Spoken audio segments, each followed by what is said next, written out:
Moonton has released hundreds of heroes throughout the years. Some of them have stayed in the ban list since the day they got released on the main server. And if you are still struggling what to pick in rank matches, worry not, because this video is just made for you and this is the only tier list that you need to follow to understand the meta. So without any further ado, let's jump into the video.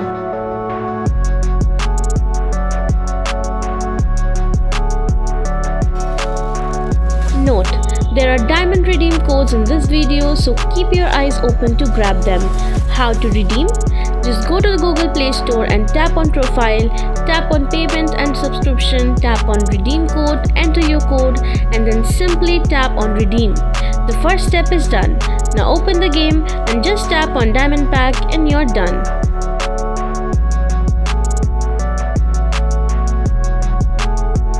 Let's start with the mages. S-Tier, Rekshana. Due to her reward abilities which provide consistent poke, strong burst damage and reliable crowd control, her skills make her excellent in team fights, giving her an edge in zoning and pressuring opponents, which has pushed her into the meta. Aurora. Due to her high burst damage and reliable crowd control which can freeze multiple enemies and even turrets. Surprised? Yes, she can freeze the turrets too in team fights. Her ability to chain stuns and eliminate squishy heroes can quickly make her a strong pick, especially in coordinated team compositions.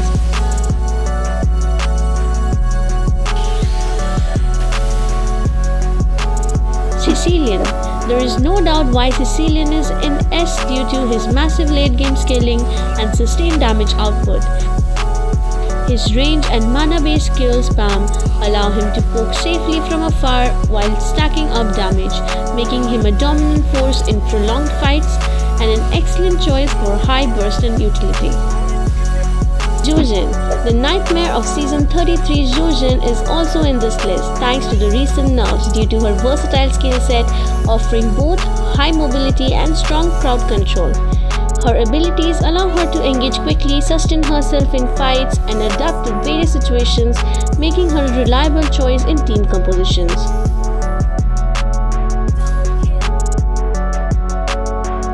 Moving on to A-Tier. Vale. Yes, the Wind Boy is in A-Tier due to his high burst damage, crowd control, and adaptability.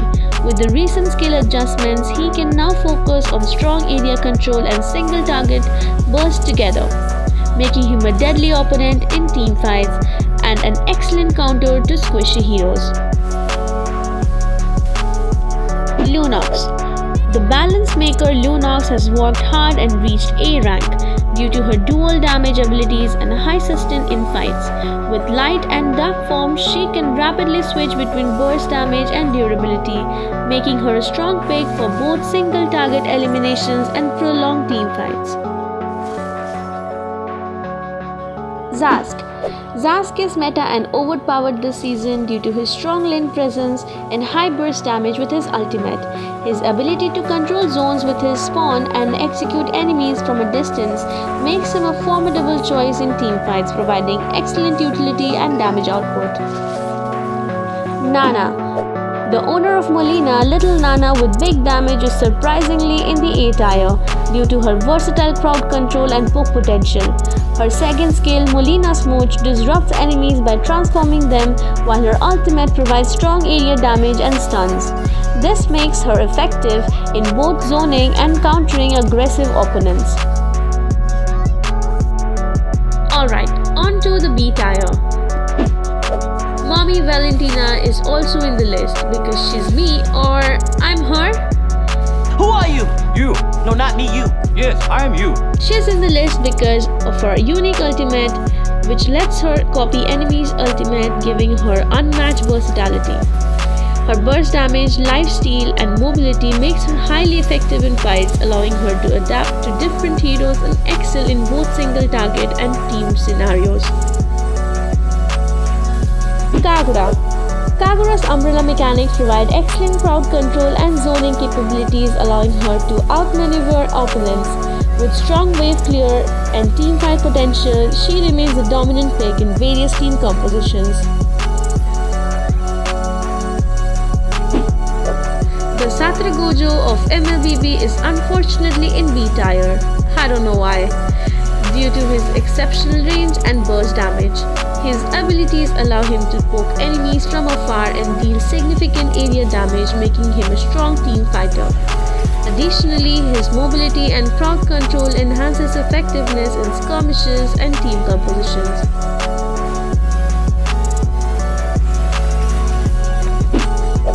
The buff Thief Chang'e is in the list for exceptional continuous damage and area control. Her enhanced mobility and shield make her a valuable asset in team fights, while her ability to poke from a distance allows her to dominate lanes and provide consistent pressure throughout the game. Now let's check the C tier.